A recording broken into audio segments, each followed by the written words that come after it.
Right, it's what is today? Tuesday morning in Pretoria. I'm doing a video about, the Springbok squad has been announced like half an hour ago.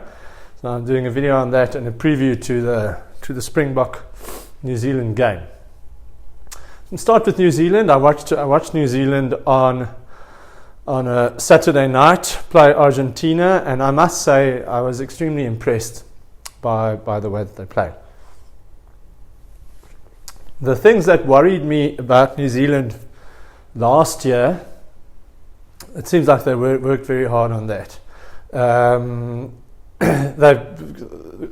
work off the ball in the New Zealand team is always very, very good. But last year, it seemed like they started making too many silly mistakes. Handling errors, kicking the ball out on the full, passing the ball out of play, 50-50 passes that never should have gone.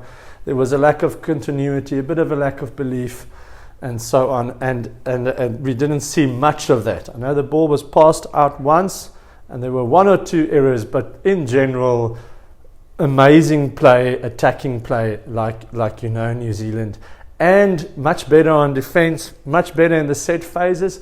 They like doing very basic lineouts. In the front, throwing straight to the two jumper without him being lifted as one of their favourites, and then throwing at the back as well. So they like to keep it simple. They're not scared of a quick throw in. So things that we've seen in New Zealand rugby. Dane Cole's back, scored early on, looked great. The Barrett brothers looked great. I must say it was really, really impressive, especially in the first half. In the second half, it seemed like Argentina woke up a bit, and they kept them at bay for quite a period of time. But in general, after that, we'll have to see when they play this weekend, obviously. But after that, they seem like real contenders for the Rugby World Cup. Not that they weren't ever, but I was really, really impressed. It'll be interesting to see what they do at 10. Richie Mo'unga is a player that's always performed well against the Springboks. It seems like they've got a very specific plan with Damian McKenzie to play the ball flat quite often, take the ball up flat, and then play from there. He's got great vision, great pass, great hands, quick off the mark. But Mo'unga can give you exactly the same thing, do exactly the same thing as Damian McKenzie. It gives you so many options with Beauden Barrett at fullback, Geordie Barrett at inside centre looked good. I might consider, if I was Foster, would have considered making that his permanent position. With his pace and size, he just slotted in there, and he just looked at home. In the forward pack, they looked really good, really solid in the set piece. I think De Groot and Lomax have sort of cemented their places in the front row, which was something that they last year against the Springboks, which they were sort of not 100% sure who that front row is going to be. Dane Coles gives them, it's like an extra loose forward on the field, but still very good in the tight as well, and shows that he still has it. I mean, the try that he scored. So very, very dangerous and less error prone than last year. So they have fixed a lot of the problems that they made last year. But Argentina didn't have a great day, but it's because of their quick start. Yes, and the support play, the support runners. And what's the thing about the New Zealanders, the All Blacks? Once there is a clean line break, they punish you. And errors started creeping in last year against the bigger teams, but it looked very, very good. Okay, Springbok team. The front row stays the same. Steven Kitshoff, Bongi Mbonambi, Frans Malherbe, which I'm a little bit surprised with. I thought Malcolm Marx would come in there to start, especially because Bongi Mbonambi did not have a great game for me. Locks, Etzebeth and Lewitt. So the Locks, same as the World Cup, 2019 World Cup. As expected, Kwagga Smith is taking Siya Kolisi's place. Franco Mostert at 7 with Jasper Wiese at 8. So a very, very strong pack of forwards. Very big. Nice mobility in there as well. And then at number 9, Faf de Klerk, 10, Damian Willemse, which I almost thought that maybe they'd start with Libbok again, but this must have always been the plan. Willemse was the go-to guy last year when Pollard was injured in the 10 jersey.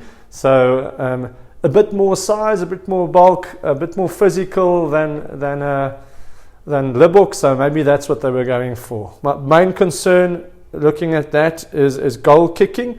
I assume Willemse spent a lot of time practicing his goal kicking. I would think so.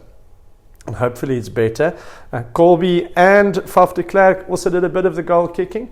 So it will be interesting to see who starts in that respect with the goal kicking. Then the tried and trusted centre pair in Damian Dalenda and Lekanyo Makazole Mapimpi at 11, Cheslin Colby at 15, and Willie is retained, obviously, as that super important cog to get the back line going from attack. So he'll share the load with Willemse to set up the attack. It's very interesting to see whether we have a more of the box kick approach, or if we still have Willie slotting in, even in defensive positions, trying to get the back line going, nice interplay between the forwards. You have your pods in the midfield and they crash the ball up, or they can play. I think the game plan will be tweaked slightly for New Zealand.